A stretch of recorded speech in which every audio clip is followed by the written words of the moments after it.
Acercándosele Pedro le dijo: Señor mío, si mi hermano me ofende, ¿cuántas veces he de perdonarlo? ¿Hasta 7 veces? Y Jesús le dijo: No te digo que hasta 7, sino hasta 70 veces 7. Bienvenidos a una tarde con Dios.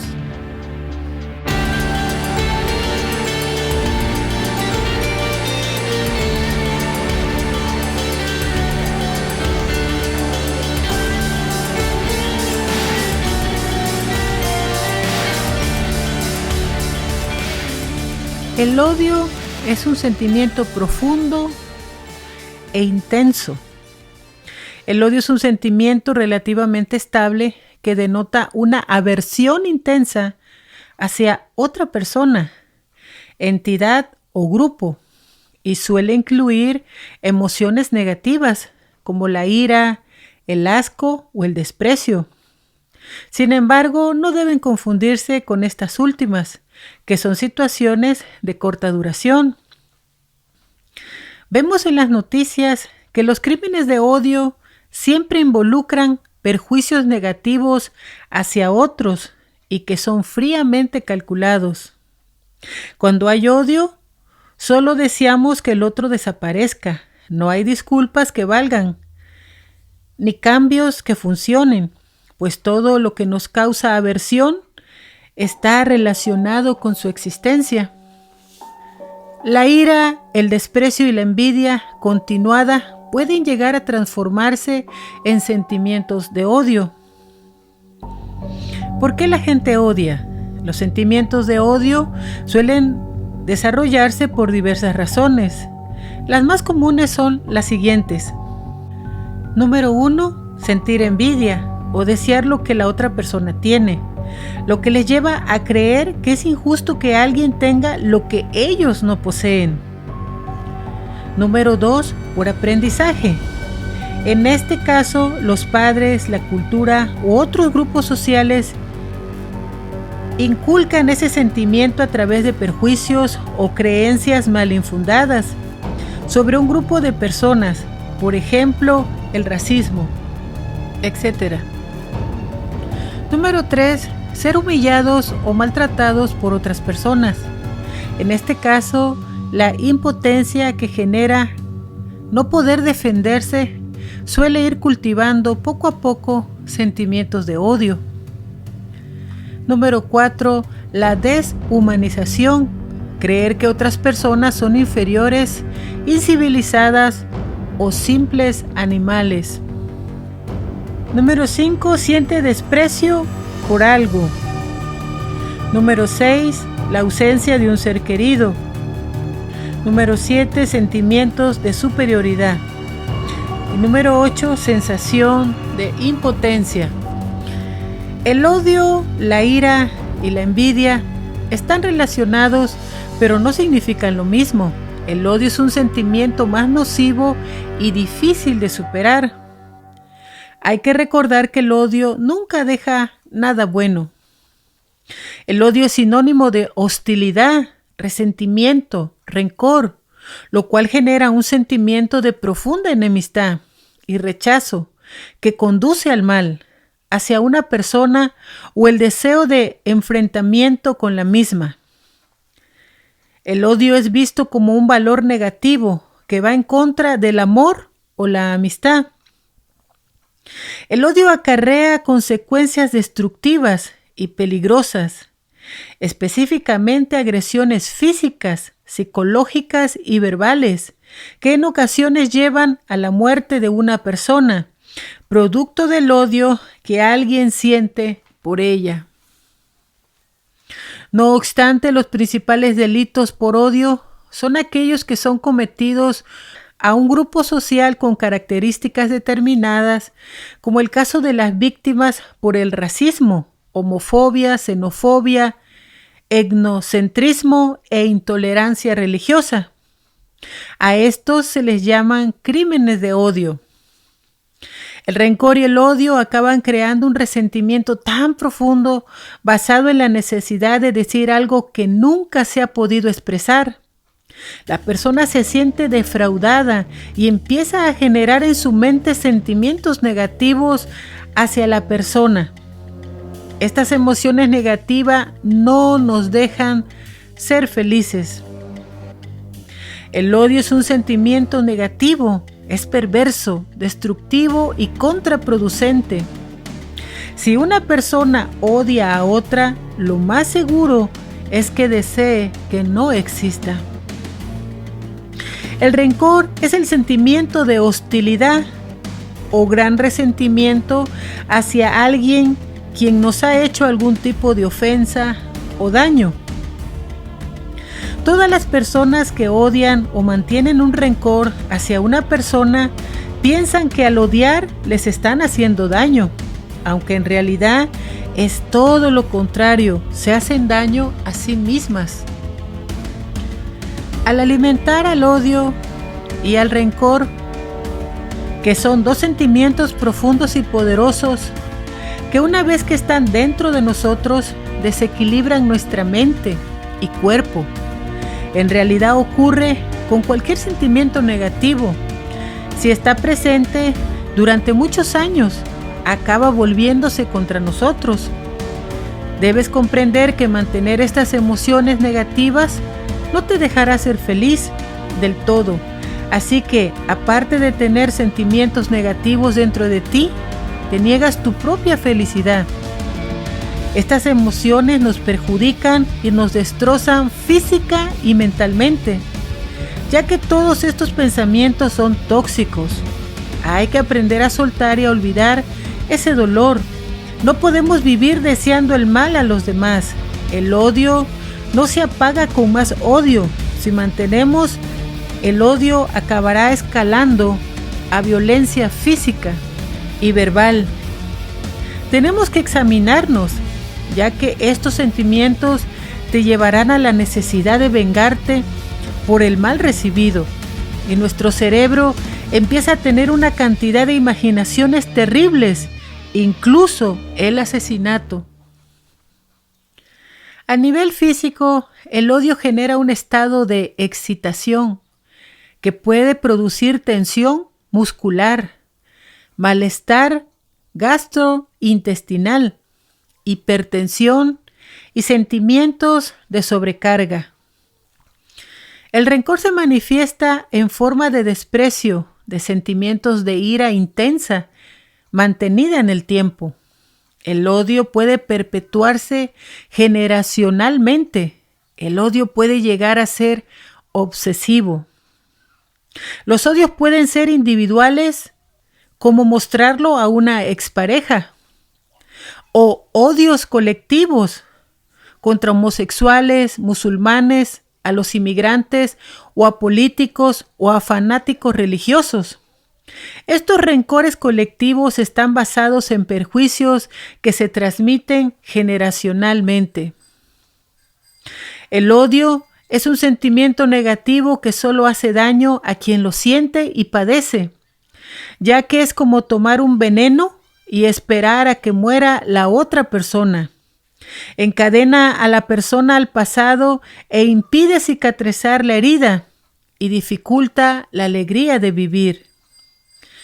El odio es un sentimiento tan poderoso y antiguo como la humanidad.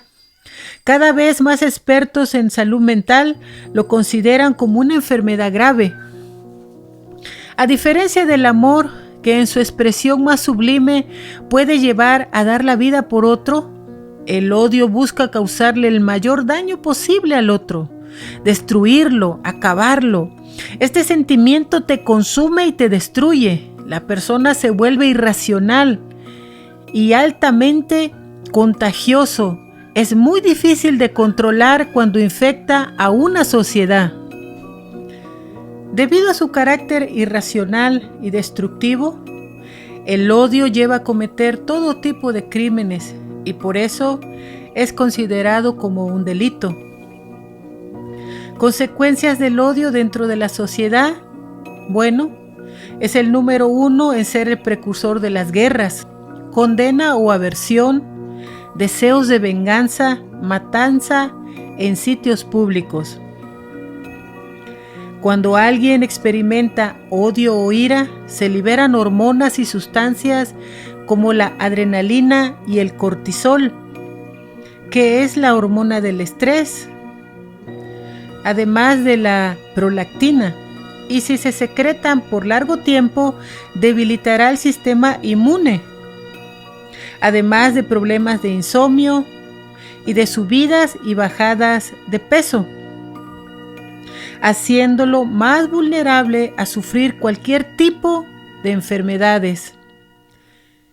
Para combatir el odio son necesarias dos acciones. La primera, que el individuo perdone a la persona que odia. Y segundo, buscar a toda costa la paz interior. El odio tiene malos compañeros de viaje, ya que es un sentimiento que se asocia al enfado, la ira, la angustia o la decepción. Sentirlo perturba el equilibrio y la tranquilidad. Entre más odias a una persona, más te atas a ella. Al contrario, no te concentres tanto en esa persona, más bien déjala ir. Las personas suelen sentir odio cuando se sienten vulnerables, traicionadas, atacadas, agredidas. Entonces deciden que él o los causantes de ese odio merecen ser castigados, y la ira o el enfado dan paso al odio. Un recurso que de mantenerse en el tiempo puede causar serios daños, no al objeto del odio, sino a quien lo siente. También es posible obtener de los hechos que originaron el odio un aprendizaje positivo que quizás te haga ser más fuerte. Tratar la compasión también puede ayudarte a superar el odio, y es un sentimiento realmente liberador. El odio es un veneno que nos corroe por dentro, produciendo amargura que corroe nuestros corazones. En Hebreos 12:15 dice: asegúrense de que nadie deje de alcanzar la gracia de Dios, de que ninguna raíz amarga brote y cause dificultades y corrompa a muchos. El odio es un sentimiento negativo que, al ser irracional, no te permite pensar. Tu mente racional se queda bloqueada. Miremos un ejemplo bíblico de acción inmediata, como en el caso de Caín y de Abel. En Génesis capítulo 4 leemos la historia acerca de Caín y Abel, dos hermanos. Caín siendo el primogénito de la pareja que era Adán y Eva. Posteriormente tuvieron un segundo hijo que era Abel. Pasado el tiempo, en el versículo 3 dice que Caín presentó al Señor una ofrenda del fruto de la tierra. Abel también presentó al Señor lo mejor de su rebaño, es decir, los primogénitos con su grasa, y el Señor miró con agrado a Abel y a su ofrenda, pero no miró así a Caín ni a su ofrenda. Por eso Caín se enfureció y andaba cabizbajo. La palabra de Dios dice que Abel era un pastor de ovejas y Caín era un agricultor. Caín, al ver que su ofrenda no fue aceptada, se cegó por la envidia, que lo llevó a compararse con su hermano, y al creer que su ofrenda merecía ser aceptada, quizá por el esfuerzo que realizó, lo lleva a enfurecer y a cegarse, a no comprender por qué las cosas fueron así. El odio había nacido en él y sabía que su rostro lo delataría. Por eso andaba cabizbajo. Sabía que no podía soportar esto, que se había despertado dentro de él. Dios sabía lo que pasaba dentro de Caín. Mientras Caín sentía un terrible arrebato de ira, furia, odio, envidia, descontrol, una mezcla de sentimientos y de emociones totalmente fuera de control. Esto mismo sigue pasando hoy en día.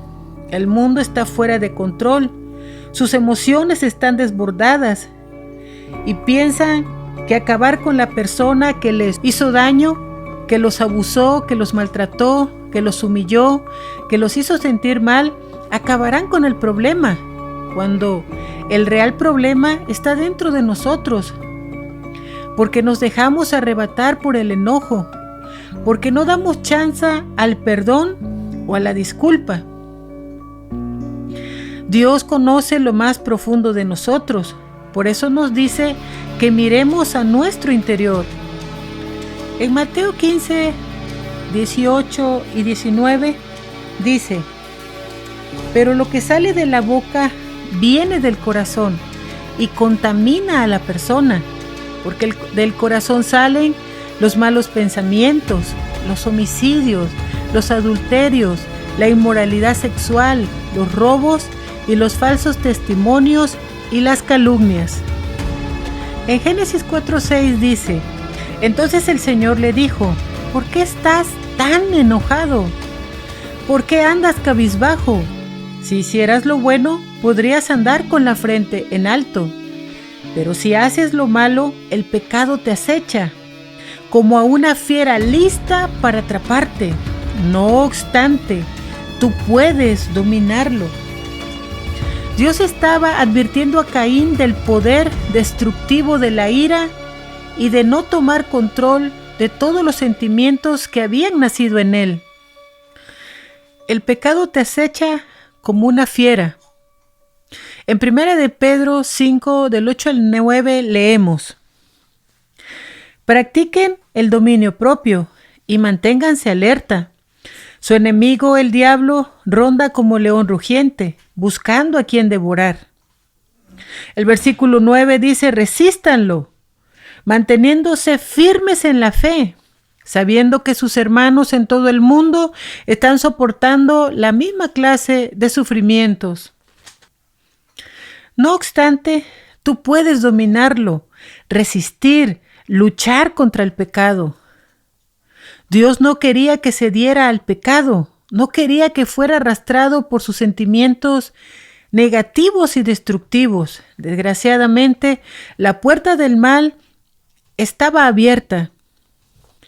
En Génesis 4:8 leemos: Caín habló con su hermano Abel mientras estaban en el campo.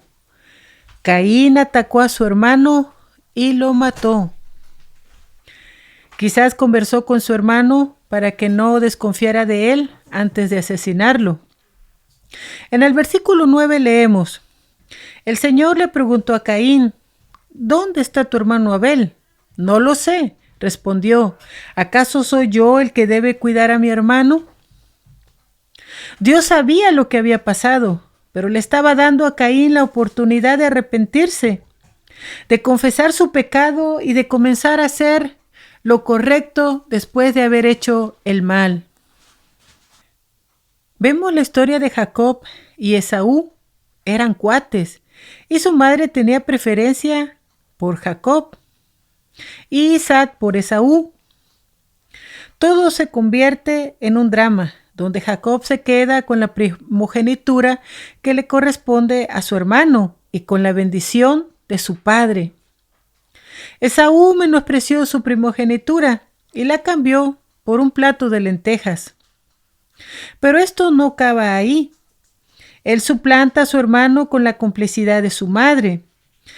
Vemos en Génesis capítulo 27, Isaac, el padre de familia, se había quedado ciego por la vejez y él veía la necesidad de que en cualquier momento tal vez iba a morir. Entonces había decidido llamar a su hijo Esaú, que era el primogénito, el que había nacido primero. A pesar de que eran cuates, Esaú había nacido primero. Entonces la palabra de Dios dice que le mandó a decir que fuera a cazar y que le guisara un potaje como a él le gustaba. Pero Rebeca, que prefería a su hijo Jacob, había estado escuchando esta conversación. Así que tomó la delantera y se puso de acuerdo con su hijo Jacob para que pudiera presentarse a su padre, llevarle aquella comida al gusto de su padre y recibir la bendición que en realidad era para Esaú. Vemos en el versículo 10, tú se lo llevarás para que se lo coma y así te dará su bendición antes de morirse. Pero Jacob le dijo a su madre, hay un problema, mi hermano Esaú es muy velludo y yo soy lampiño. Y si mi padre me toca se dará cuenta de que quiero engañarlo y esto hará que me maldiga en vez de bendecirme. La Biblia dice que Rebeca planeó usar la piel de uno de los cabritos para cubrir los brazos lampiños de Jacob. Y le entregó el guiso que ella había ya guisado para entregárselo a su padre antes de que llegara Esaú. Cuando Jacob se acerca a su padre, quien al tocarlo le dice, la voz es la de Jacob, pero las manos son las de Esaú. Y la ropa que vestía Jacob, por supuesto, también era de Esaú. Todo este plan estaba bien trazado. Todo esto era una usurpación envuelta de mentira, de engaño. Pero finalmente, aún con todas las preguntas que le hizo su padre, aceptó que era Esaú, comió de lo cazado y recibió la bendición.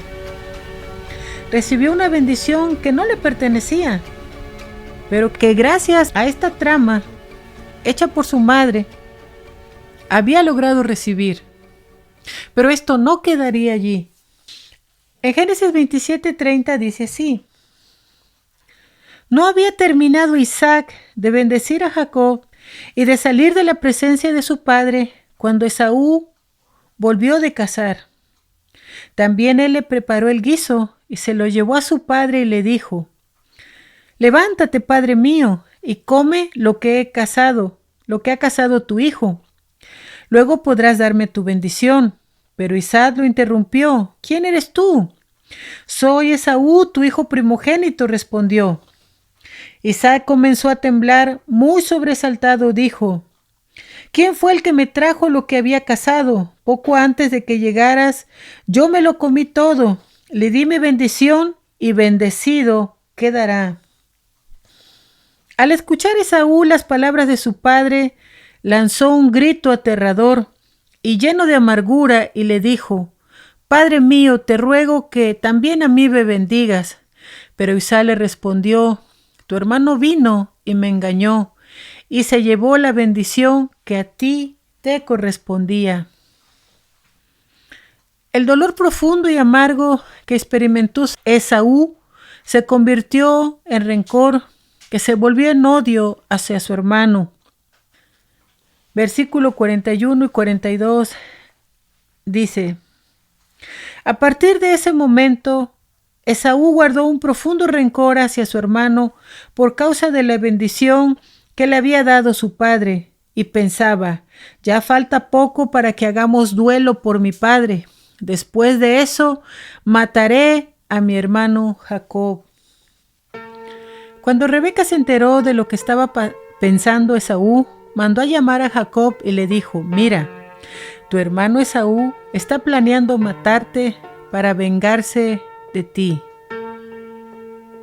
Después de todo esto, Rebeca instruye a su hijo para huir a otro lugar lejano, lejos, una ciudad que se llamaba Harán, donde vivía su hermano Labán. Y ahí suceden otros sucesos que llevarán a transformar la vida de Jacob. Pero a diferencia de Caín y Abel, vemos que el final de esta historia es diferente a la otra. En el capítulo 33, el versículo 4 dice, después de años de ausencia y de un temor oculto en su corazón por lo que le había hecho a su hermano, era creíble que al regresar a la tierra que le vio nacer, regresar al lugar donde había nacido, tenía temor. Pero había pasado varios años y a veces eso ayuda a que las personas se relajen, se calmen. Tal vez fue el tiempo. Como dicen, el tiempo a veces lo borra todo. Y vemos en el versículo 4: pero Esaú corrió a su encuentro y echándole los brazos al cuello lo abrazó y lo besó. Entonces los dos se pusieron a llorar. Dice la palabra de Dios que ellos se reconciliaron, se perdonaron. Es una historia donde sí existió el odio, donde sí existió el rencor, donde sí hubo planes de venganza, deseos incluso de matar. Pero este hombre decidió hacer la diferencia. Es por eso que hay un gran abismo entre esta historia y la otra. Vemos todos estos sentimientos negativos, todas estas emociones descontroladas, pero al final el perdón, la razón, tal vez el tiempo también ayudó, la misericordia, por supuesto, de Dios, y eso hizo que esta historia fuera muy diferente, porque está en nosotros hacer la diferencia. Todas estas historias sucedieron como un ejemplo y fueron escritas para amonestarnos. Veamos 1 Corintios 10:11. Todo eso le sucedió para servir de ejemplo y quedó escrito para advertencia nuestra, pues a nosotros nos ha llegado el fin de los tiempos. Yo no sé cuál es la situación que tú has pasado y estás pasando actualmente, pero sí sé que Dios nos ha llamado a perdonar. El mismo Señor Jesucristo en la cruz dijo: Padre, perdónales, porque no saben lo que hacen. Él recibió todo el odio, el escarnio, la burla de aquella multitud que gritaba: crucifícale.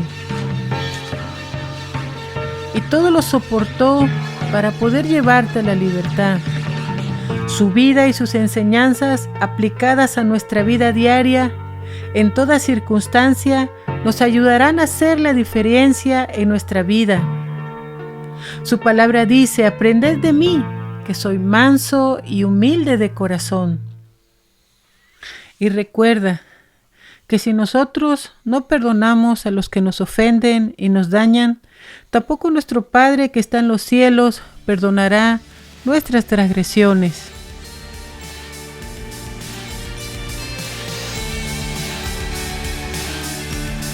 Una tarde con Dios es una producción por Fede Romero. La voz de hoy fue Maricruz Medina. Música original por Fede Romero. Visita nuestro canal de YouTube Verdad Superior o visita nuestro sitio verdadsuperior.com para más información sobre el mundo espiritual. El proverbio de hoy: si alguno dice yo amo a Dios y aborrece a su hermano, es mentiroso, porque el que no ama a su hermano al cual ha visto, ¿cómo puede amar a Dios a quien no ha visto?